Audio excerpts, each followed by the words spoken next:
Welcome to Books I Make My Husband Read, a self-described hilarious and heartfelt podcast where I, Kristy, the devoted book lover, curate an unexpected reading list for my husband, John. And that's me. Each episode will dive into lively discussions, humorous debates, and surprising insights on the books Kristy just has to make me read. We're here to explore everything from timeless classics to quirky hidden gems, challenging our perspectives and inviting you to join in on the fun. So settle in, grab your favorite beverage, and get ready for another literary adventure.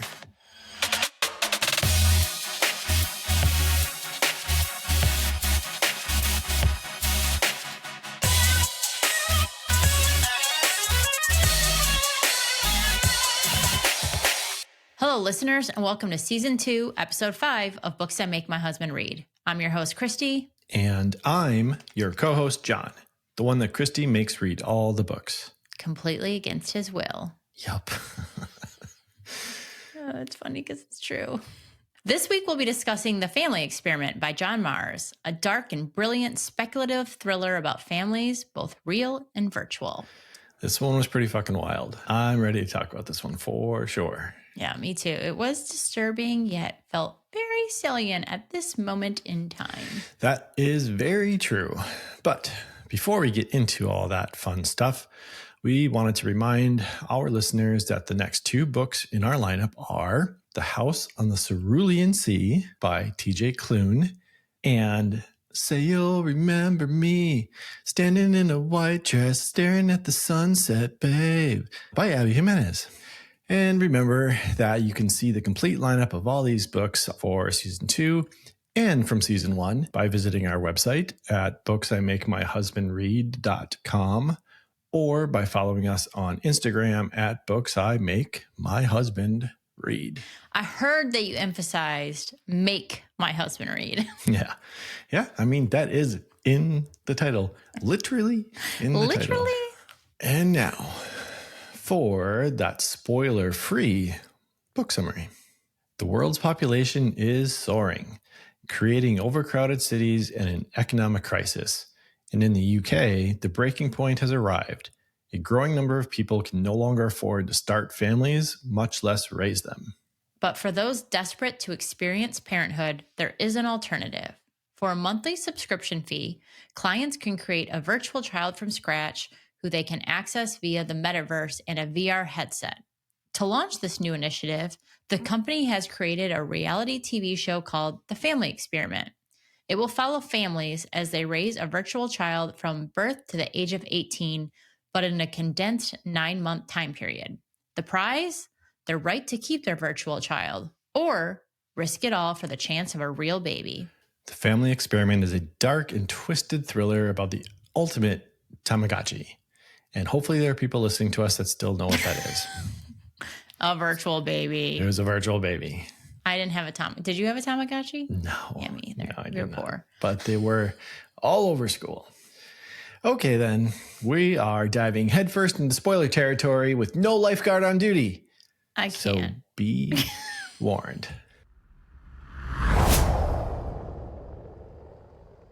You want to talk about what we rated the book?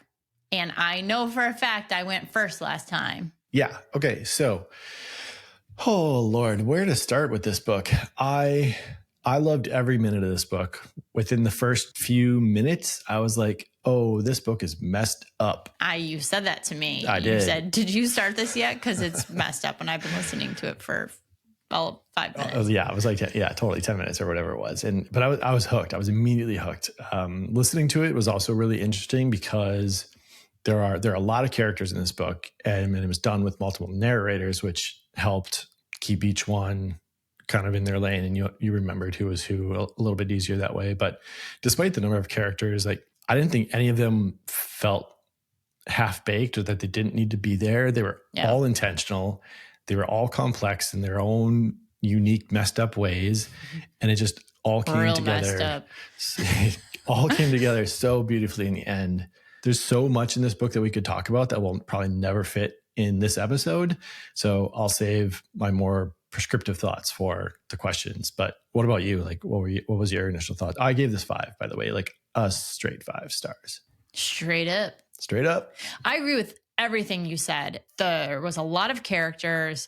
And sometimes in novels, it is very difficult to keep track of them. But I think John Marrs did a really good job of making me feel connected with them in a way that I was like, oh, this is this person. This is this person. Now, I did really enjoy the audio as well, not just for the full cast, but they have advertisements. Oh, yeah. That are part of the reality show. And so it was fun hearing those because they sounded like commercials.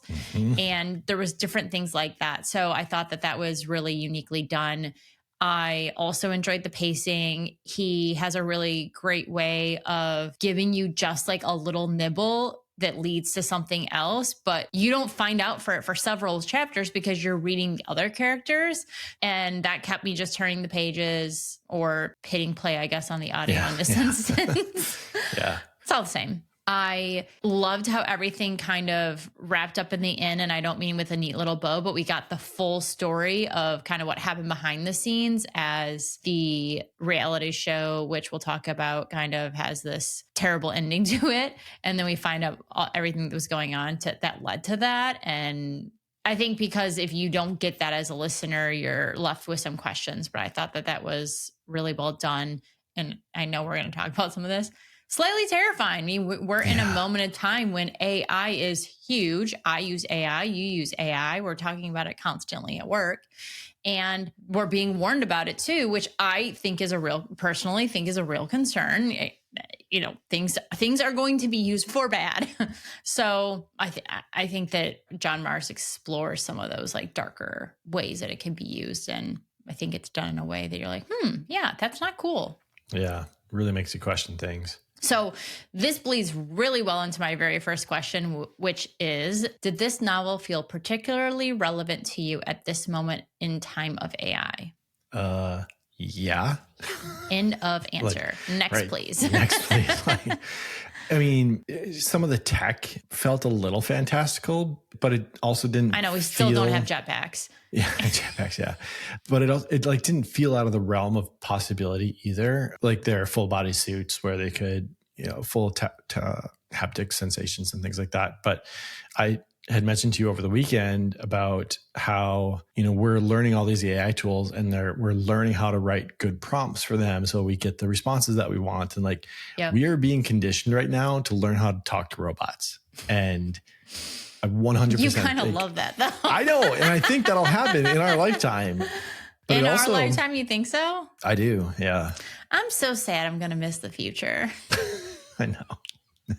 We got a lot of future left though. I know, for sure. But yeah, I hear you. But on the flip side of that, it's like this book, and you're alluding to it, also touches on like, how do we as humans train these things ethically and responsibly? Right. Which is a huge part of this book. And so ethics and responsibility. That also feels very relevant right now. What is that? I scratch my chin. So I mean, to answer the question, it is 100% relevant. I mean, how did you feel about it?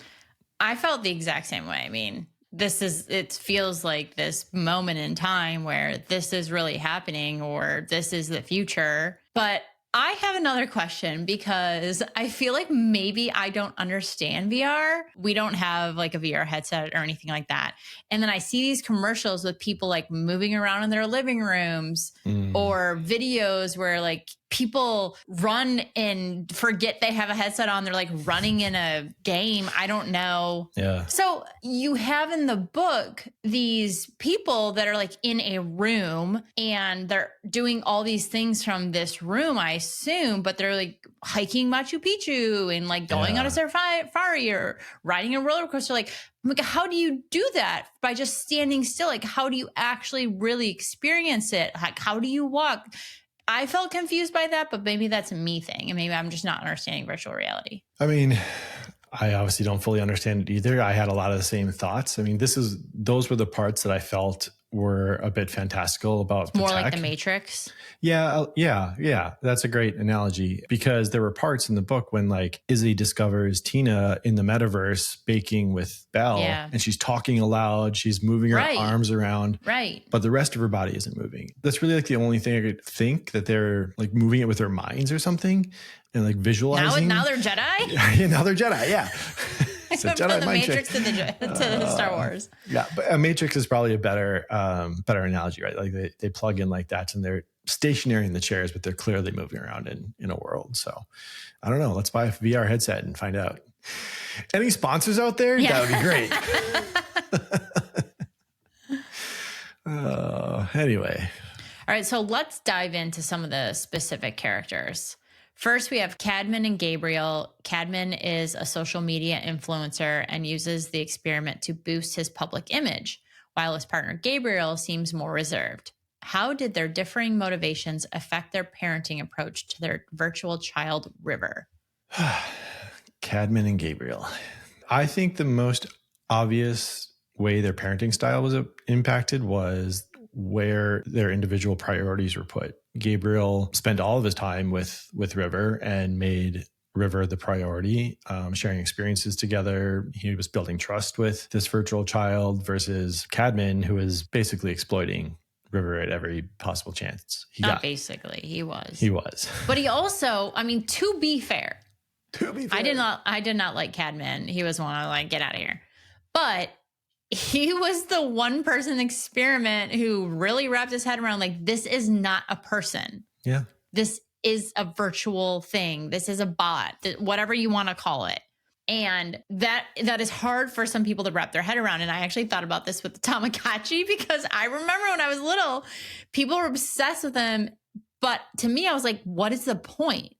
What is the point of feeding this thing? There is no reward. There is no anything for not killing this Tamagotchi. Who fucking cares if it dies? Mm-hmm. But I see a universe where this can be really healing for parents who maybe have lost a child, and they even talk about that in the book.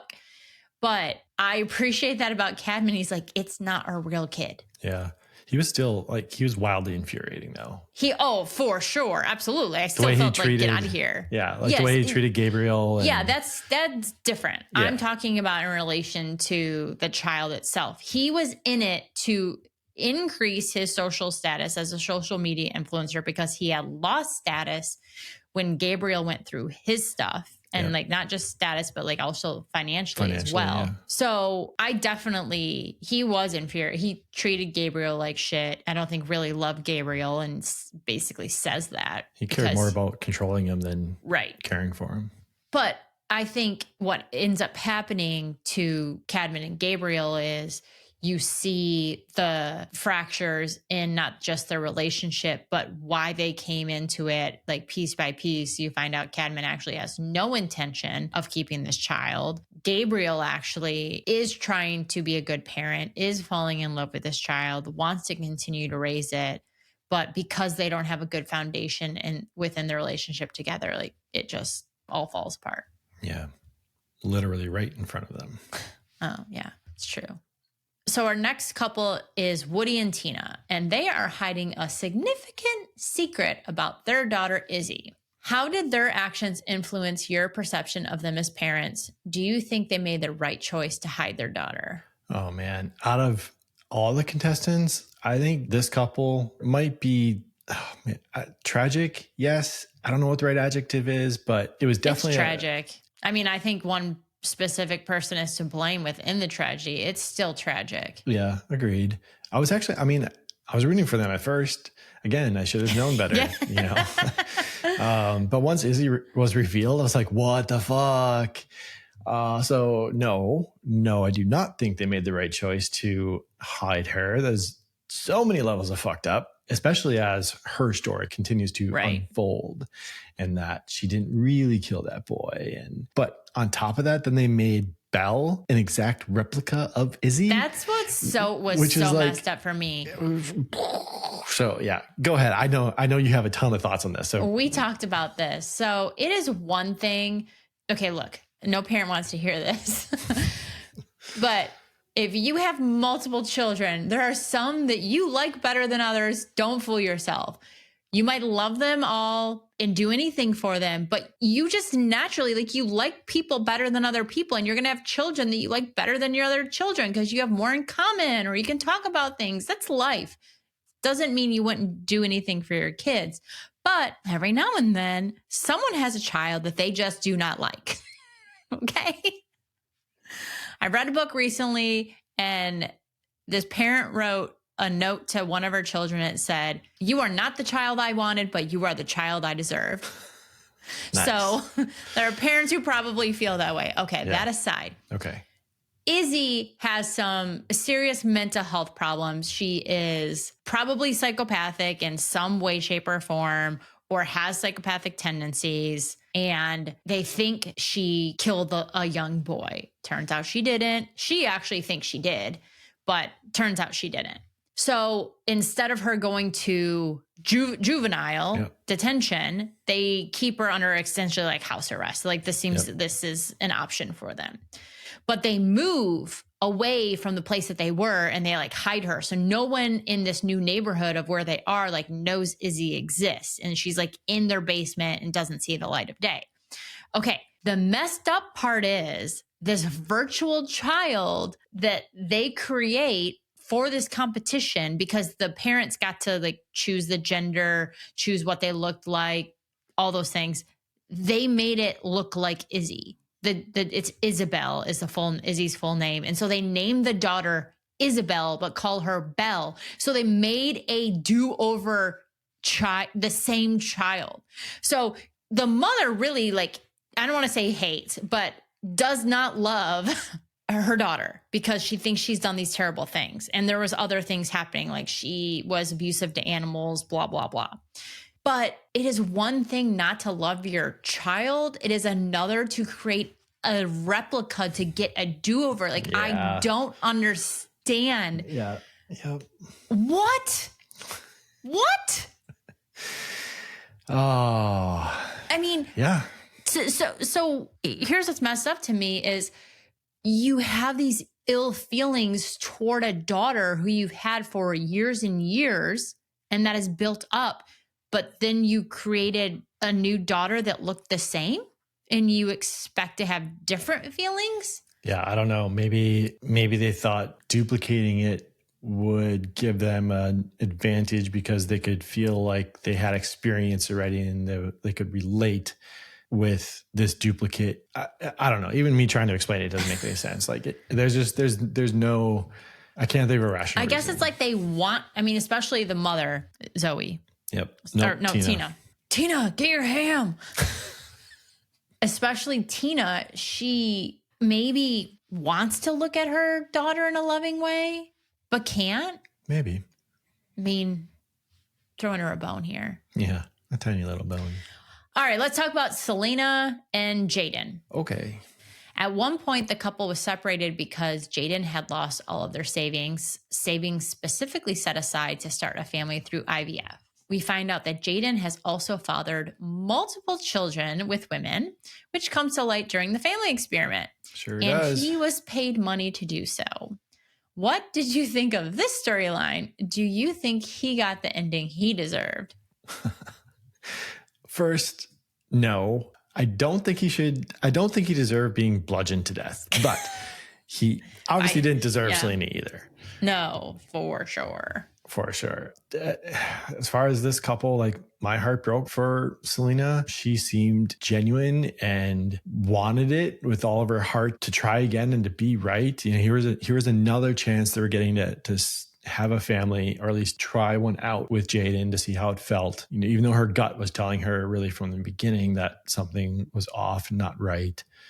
I'm glad that she made the conscious decision to leave him during the game. Like she began to stand up for herself and stand up for what she deserved and kind of spoke up for herself. I feel like maybe for the first time, I don't know. Yeah. But yeah, and then she kind of, I liked, I know we'll get to this in the end stuff, but I liked her ending of the story at the end of the book too. So Selena is the one character out of everyone who's not hiding something.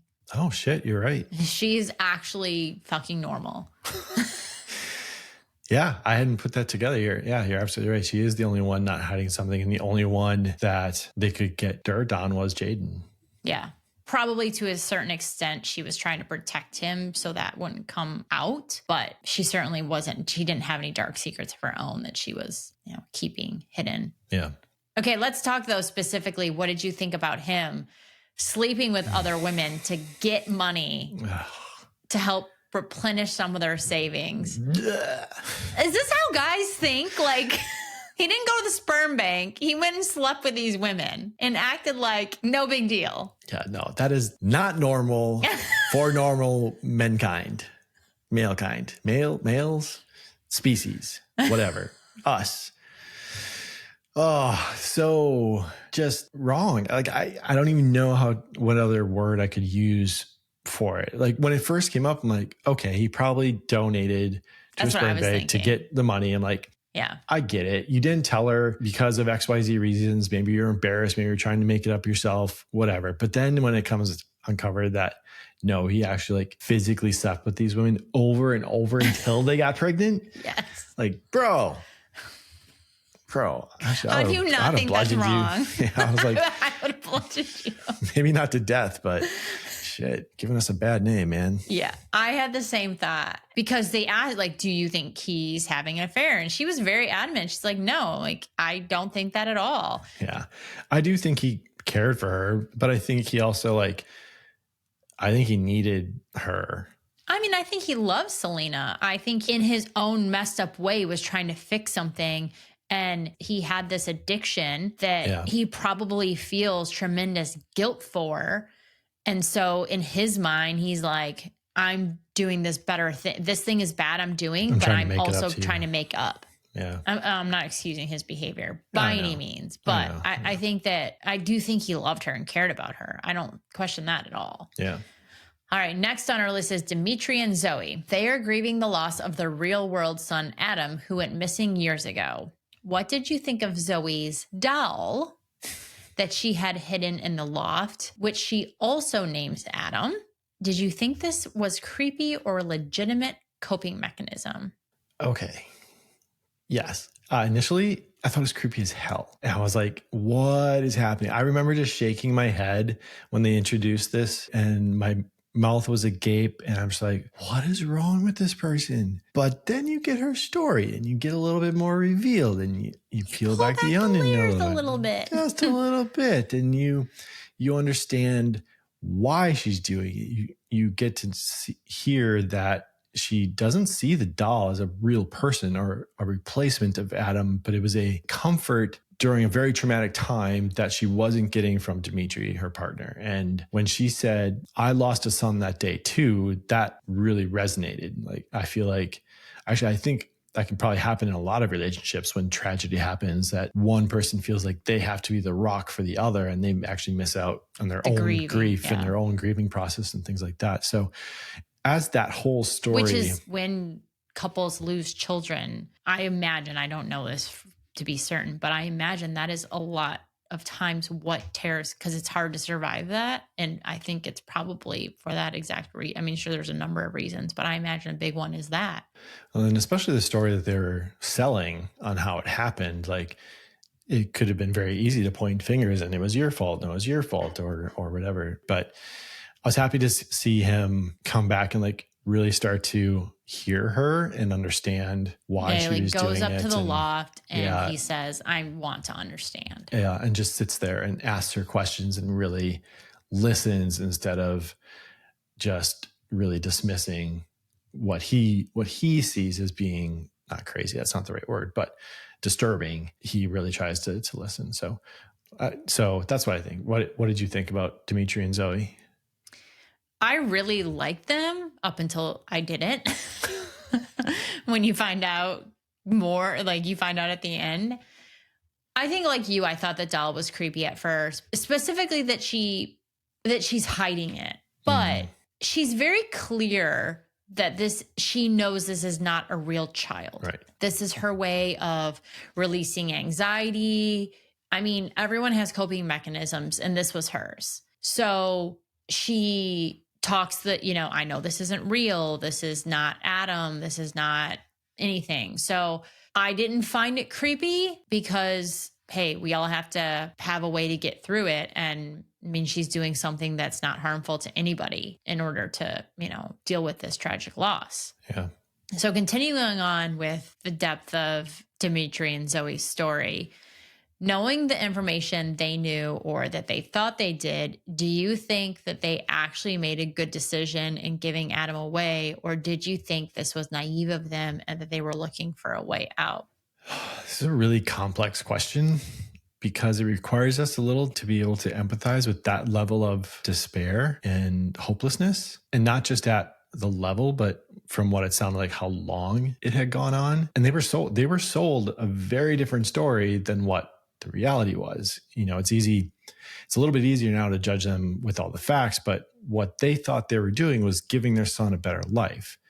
And in a sense, like, that's not that much different than parents putting their kids up for adoption with the same hope. I don't have the capacity to care for this child. I want to give them up for the chance at a life.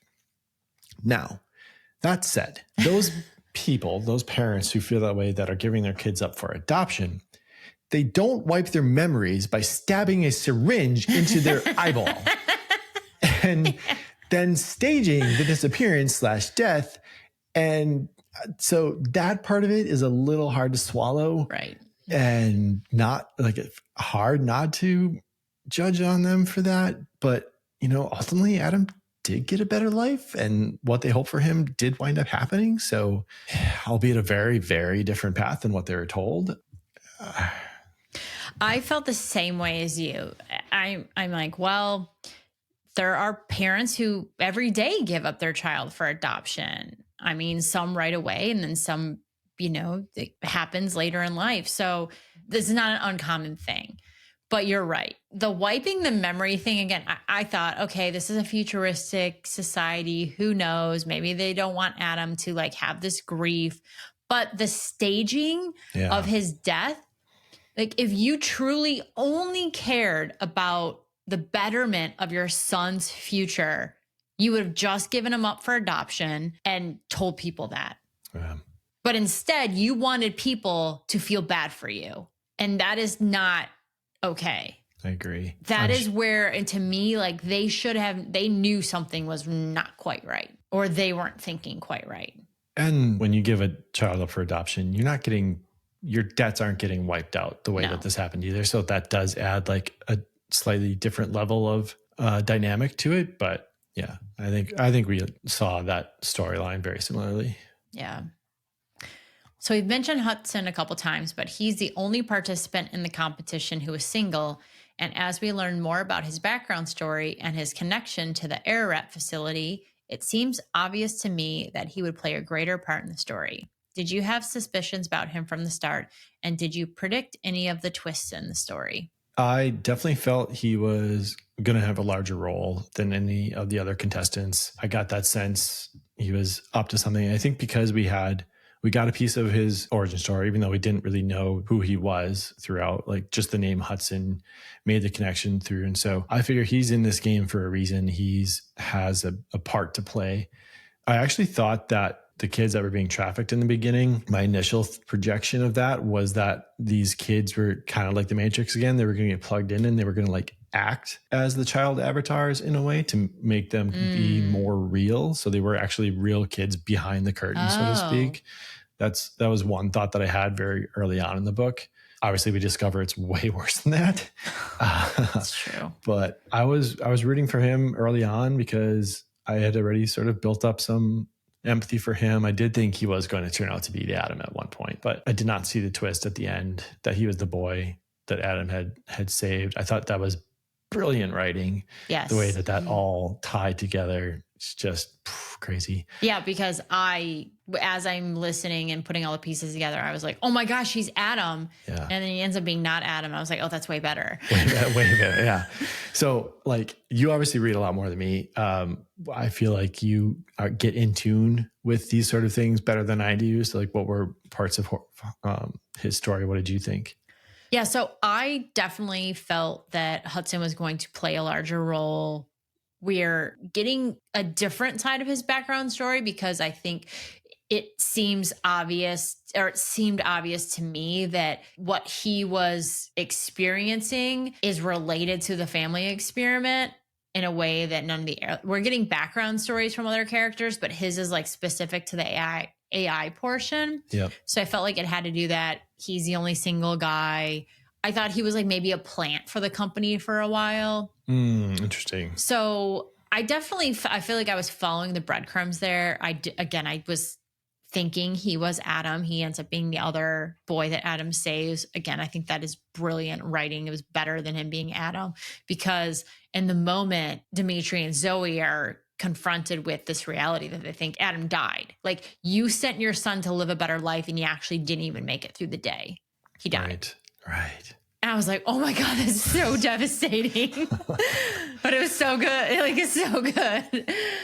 So I wouldn't say that like I necessarily like predicted anything, because again, I thought he was going to be utilized in a different way, but I definitely felt that he had a bigger role to play in the story overall. So the participants' life are broadcast 24/7, subjecting them to public judgment. How did this constant surveillance impact their behavior and decision-making? Okay. First of all the chats that were oh my through gosh, the book were so cringe. Yes, the commentary and like during the little chats that they would do from people watching. Yeah. But for a fact that that's happening. That is happening. People love this shit. Yes. Like they just live vicariously through other people's drama and chaos. Like that. No thanks. One of the, like we talked about this, but like they had commercials and advertising.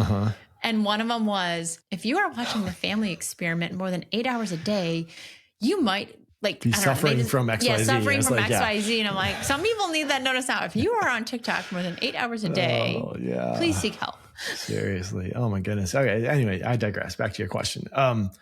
I think every single contestant was strategically aware of the audience. Obviously, none more than Cadman.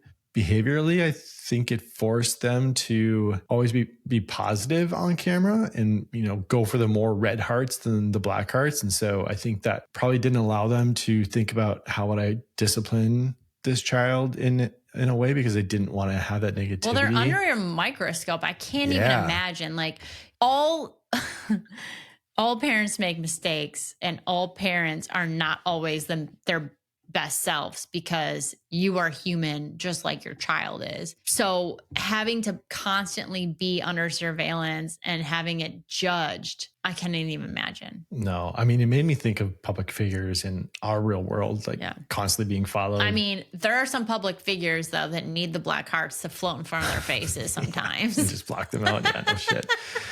But man, I would fucking hate that. I think that in and of itself would keep me out of something like that. Yeah. No, thank you. What about you? No, I mean, again, there's some of these contestants who are hiding some dark secrets, but I don't wish for anyone to be under constant judgment every single, normal. I'm not raising a child, and I don't want someone to constantly judge my life, even just being myself. I mean, I do stupid shit all the time and like say the wrong thing a lot. So how many black hearts did we get for our nap earlier? Don't talk about my nap like that. I think my therapist would give me a bunch of red hearts for the nap. For reals. Good for you. Self-care. Oh, goodness. So each contestant or pair of contestants started with 250,000 pounds to raise their meta child. At the end of the experiment, they could either keep their meta child and the remaining funds, or opt for a cash incentive to start a biological family. Which option would you have chosen? Oh boy. I think based on how quote unquote real each child was described to be in said metaverse, I could see the possibility of like a real emotional attachment happening, even though they are not quote unquote real. They're not quote unquote real. They're not real. They're not real. Okay. Period. So I think I'd find it difficult to just switch them off. I mean, they can't come do stuff with you. They only exist in their world. Yeah. And you can only go do stuff in that world. Right. But given the state of how terrible the real world was, I don't know. I may have like staying in the metaverse. I might be happier. Spend all your time in the metaverse? Can you eat in the metaverse? Do you get sustenance from this fake food? I don't think so. Okay. I don't think so. I have questions. So I say this with an asterisk, obviously. But anyway, I'm going to guess your answer would be pull the plug and give me the real kid. Take the money and on. No. Here's my answer. Actually, I'm going to probably shock you. Okay. If we were at the point in our journey where we wanted a biological child or we were trying for a family still, I would absolutely pull the plug because I have a very real sense that is not a real child. You might form emotional attachment to it, but it is not a real child. Sure. So I would have taken the rest of our funds to start a new family. However, we're not at that point anymore, but we've talked about how like doing something like Big Brothers, Big Sisters and having a connection with the child could be important to us and something we would want to explore. So I think having a virtual child wouldn't be a bad thing, right now because you can be like, you know what? I'm not doing that today. I love it. I love it. Order up. I'm going to take a nap. The virtual child can be shut off. But I think that, Gabriel gets to this point. He wants to keep the child. And Cadman's like, it's not a child. It's virtual. It's not real. But he has formed this attachment to it and wants to keep it. Where I think some of the other parents, like, they want the chance at a real child. Selena says that. She's like, I don't want this. I want a real child, a real family. So I think it just depends on where you're at in your life and like what you're looking to fill or have with this. It's a very pragmatic approach. That's describes me in a nutshell. Yeah, exactly. I'm quite pragmatic.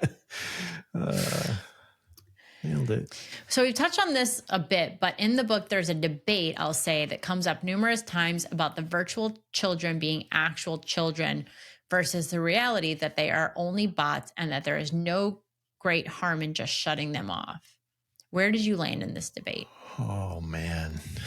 I feel like we could. This could be a podcast itself. Yeah, absolutely. Fair. Look, I think the reality is that they are virtual, they are digital, they are code. And as we humans try to build things to replicate humans with learned behaviors and unique histories and kind of becoming a product of their own experiences, I think that line becomes a little more blurred. I don't think it's as black and white. Like think about R2D2 and C3PO. Like we have an emotional connection to them. They're just robots. They're not real. But we were all sad when like C3PO gets shut off. But they're living in your world, though. They're not in a world themselves. Sure, they are code in a physical form as opposed to code in a virtual form. But they're still just code. I agree with that. But like C3PO and R2D2 and BB-8 for that matter are not just code. Like they are physical things. Yes. You could hug any of them. Yes, you could hug your meta child too. Only in their world. Only in their world. With a bodysuit on in a headset. Flip the coin though. It's like you can only hug C3PO in our world, not in their world. I think though that there is a difference. Like forming an emotional attachment to a robot is one thing. Mm-hmm. Okay?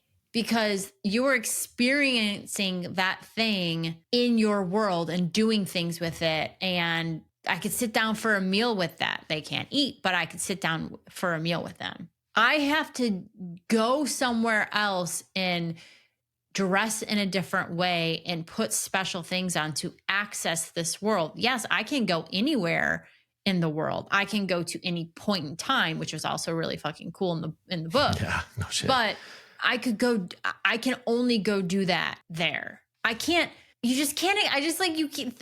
about the things like I don't know. It's so complicated. It is because like, I don't think we can appreciate how, at least the way the book was describing it, how real the artificial world felt. Is your child like doing things without you when you are not there? No, you can only access them when you're in it, right? Well, no, that's why they were getting push notifications that so-and-so woke up or they are in a, cranky mood or this happened to them. Like that one time, I don't know, one of them fell or something and they got a push notification and had to like jump in to help them. So they are still, and then they're like, it was a little bit hard to understand too as they got older in the game. Yeah, like where are they meeting friends and yeah, that's what I'm thinking. Like, you're going to see them graduate college, or you're going to go to their wedding, and are they going to have virtual babies of their own? Like, that's humanity. That's a big part of life, stretch. Right? Yeah. So if these things aren't happening, it's just hard for me to like wrap my brain around it. Do you think that they would get a say in whether or not they get deleted or not?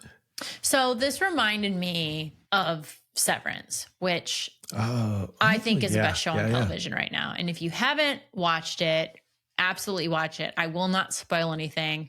In the Severance world, you can separate yourself from your work self in your home self. Outie. Yeah, they're called innies and outies. So your innie goes to work, and your outie is everywhere when you are everywhere else but work. And there's this debate, like, are the innies actual people? Like, but no, they are the outie person. You have a form of reality inside work, but that person is still doesn't exist without the outie. Mm-hmm. So it's like these two different consciences.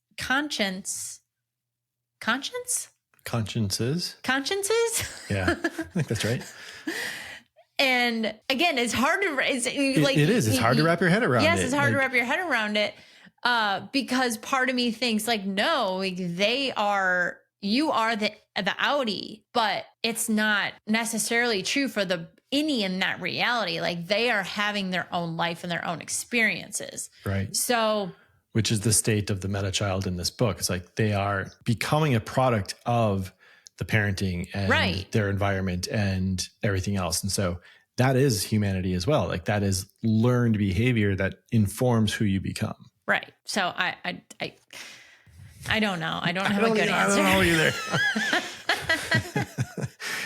We're definitely not, well, you are more so than me, are definitely not the kind of person to like sit in the middle on something and be like, I see it both ways. But in this scenario, I can quite literally see it both ways.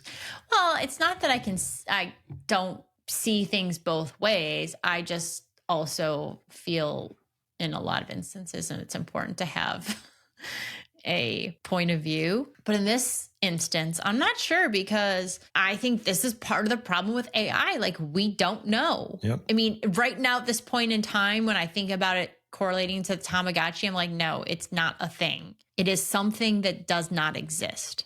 So does the technological advancement change that, even though foundationally it's still very much the same? Yes, I think as AI and virtual reality and whatever that looks like starts to grow, and obviously it's very advanced in this book, I think that some of those things start to evolve and change. I agree.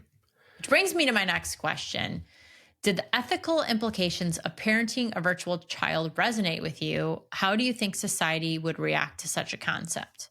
Right now, I don't think society would be ready for something like this. Y'all ain't ready for this. We can barely agree on what makes a real child, so I don't think we should introduce what makes a meta child. God, I didn't think of that. It's so true.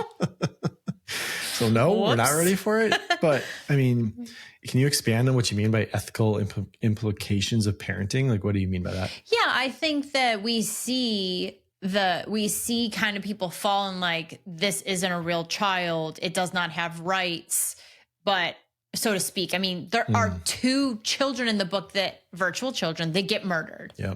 Okay. And it is not murder because they're not real. Yeah. And there are no laws that say right. There's no laws. But what we have already talked about is, well, what makes a child? And do those children end up having rights? Like, if you're the parent of this child, you love this child, you've been raising this child as it were a real child, even though you have to access it through this virtual universe. I mean, why don't you have some of the same rights? Yeah. My gut kind of leans towards that. As they become virtual individuals, they inherit a lot of the other same behaviors as humans in the way that they're developed and grow up and feel things and react to things. I think they would have a say. I think they would have a voice in whether they're deleted or not. And I think you see a side of that with, what's Hudson's daughter's name? Alice? Alice, yeah. But you see that with the relationship that Hudson builds with Alice, that she had a very comprehensive understanding of what was going to happen to her. And when he made the decision to delete, like, she understood. Like, she knew in her conscience, whatever she was developing. Again, I haven't, I have an end date. She knew from the beginning that she would be shut off when she reached this 18th at this point of the competition. So this was built into her I don't know. I don't even know how to talk about it. Conscience. I don't know the words. This is going to be like the Google, Google, like no one knew what Google was 20 years ago, 30 years ago, whatever. Yeah. So that's why I think this will happen in our lifetime. Like, that was only 30 years ago, and look how much it has changed.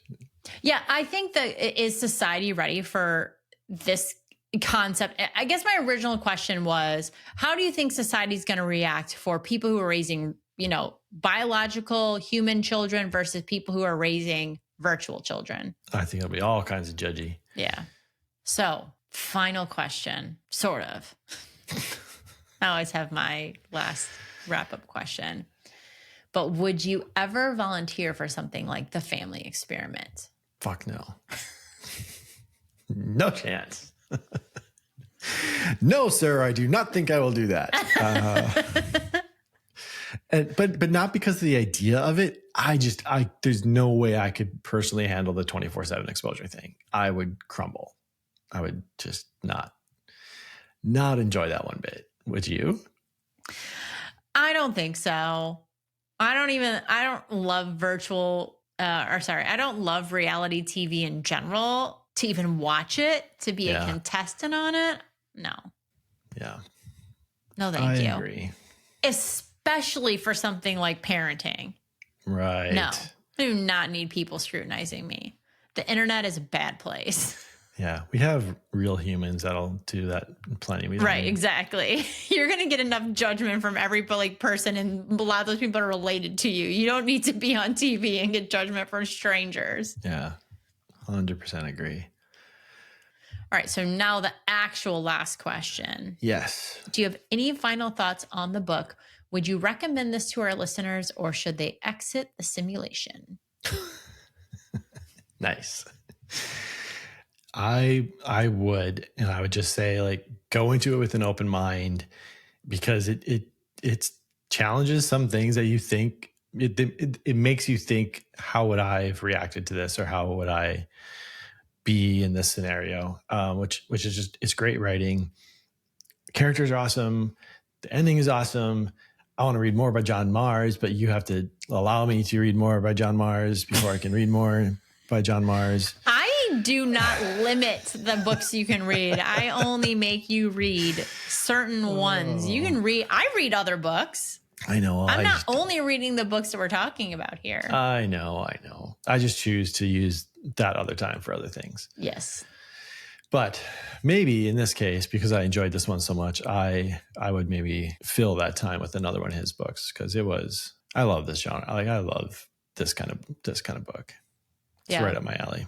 So yes, recommend, and just go into it with an open mind. Those are my Why do you thoughts. feel like someone needs to go to, I'm just curious, with an open mind? Because I think that there's... Do you think there's controversy in it? I think so. I think a little bit. I think in the great debate about what makes a child and what makes a connection a connection. And that's that whole piece. And obviously the trafficking and child abuse that we hear about later too can also be that's traumatic. I don't know that it's an open mind though. I think that it challenges you to think. Right. And that's what I mean. Don't go in there thinking I don't agree with this or whatever, and so I'm not going to like this book. I just think you need to. I mean, even in this conversation, I walked in the book these are not children. These are something you can turn off. And I definitely feel like I convinced myself that maybe that's not true. Oh, that's great. And you, I mean, I can only assume that you would also recommend this book. I would absolutely recommend it. I think that if you like thrillers, this is something that will keep you turning the pages. I was never bored not at one point in time throughout the book. Nope, not even page 1. I think that the twists are great. Sometimes when a story wraps up a little too neatly, I don't love that. But this is not the case. Like, we get the story, but it's not in a neat little package bow. Some of our characters have really tragic endings. Yeah. And while I didn't love that for them, I like that the story had that. I mean, I don't need to have a happy ending with every story I read. I like when things are, dark, and I appreciate unhappy endings because that's real life a lot of times. I agree. All right. Well, if you have no other final thoughts and you are ready now to exit the simulation, we wanted to remind our listeners that the next 2 books in our lineup are The House in the Cerulean.